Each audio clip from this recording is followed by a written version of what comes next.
मुग्धाच्या शाळेत चित्रकला, रांगोळी, कथाकथन स्पर्धा झाल्या. आज शाळेत बक्षीस समारंभ होता.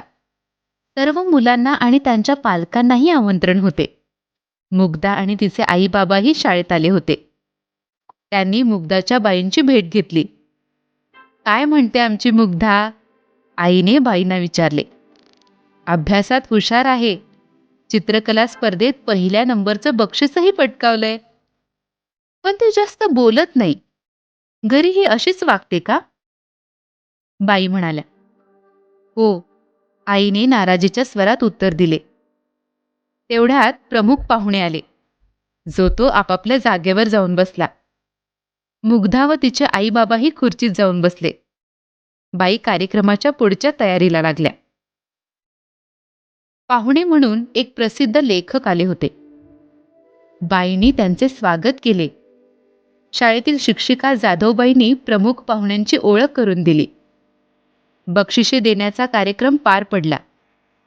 प्रमुख पाहुण्यांनी भाषणास सुरुवात केली. प्रथम त्यांनी बक्षीस मिळवणाऱ्या मुलांचे अभिनंदन केले व बक्षीस न मिळवणाऱ्या मुलांचेही कौतुक केले. बक्षीस मिळालेल्यामध्ये मुग्धाचाही नंबर होता. मुग्धा मन लावून प्रमुख पाहुण्यांचे भाषण ऐकू लागली. पाहुण्यांनी त्यांच्या लहानपणीच्या गमती-जमती सांगितल्या. सर्व मुले पोट धरून हसली.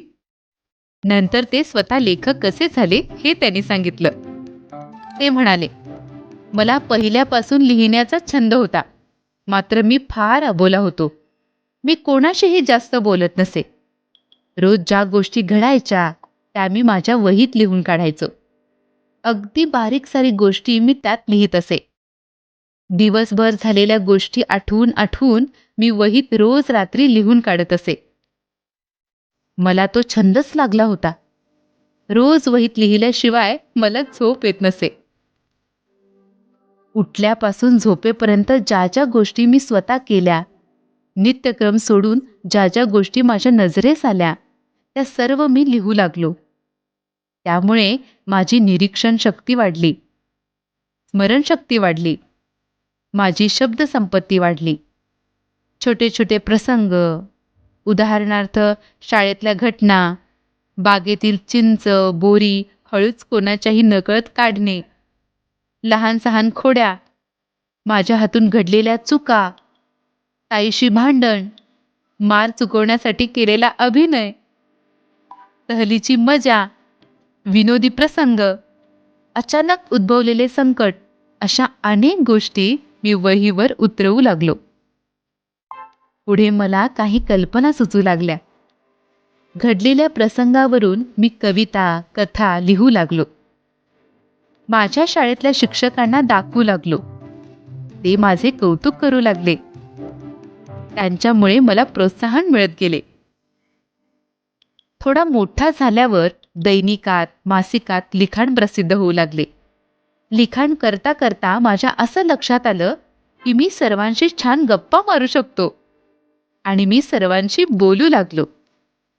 विशेष म्हणजे सर्वांशी गप्पा मारल्यानं लिखाणासाठी मला विषय सुचत गेले. माझे काका एकदा मला म्हणाले, हा घुम्या मुलगा चांगलाच बोलू लागलाय. बोलण्यानं, लिहिण्यानं, वाचल्यानं माझ्यात परिवर्तन घडत गेलं. माझ्या आयुष्याला एक वेगळंच वळण मिळालं आणि मी एक साहित्यिक झालो. पाहुण्यांचे भाषण ऐकून मुग्धा अगदी मुग्ध झाली. तिने मनाशी निश्चय केला, आपणही रोज लिहायचं. नेमका हाच विचार तिच्या आईबाबांच्याही मनात आला. नुकतीच बाबांनी मुग्धाला नवीन वर्षाची एक डायरी दिली होती. अजून ती कोरीच होती. मुग्धाने मनाशी पक्के ठरवले. नवीन वर्षाचा संकल्प केला की रोज काहीतरी लिहायचंच.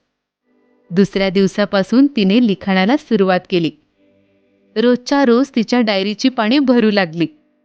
आजीचं वर्णन, बाबांचे अभ्यास घेणे, भाऊशी भांडण, मैत्रिणीचा वाढदिवस, आईची माया, तिच्या शिक्षिका, सुट्टीचा दिवस, अशा अनेक विषयाचे लेखन डायरीच्या कागदावर झरझर उतरू लागले. एखादी गोष्ट मनासारखी किंवा मनाविरुद्ध झाली की तीही कागदावर येऊ लागली. त्यामुळे तिची चूकही तिला कळू लागली. आपोआप आईबाबांशी, भावाशी सुसंवाद घडू लागले. मुग्धाची अबोल कळी फुलायला लागली आणि गप्प गप्प राहणारी मुग्धा मोकळेपणाने बोलू लागली, लिहू लागली.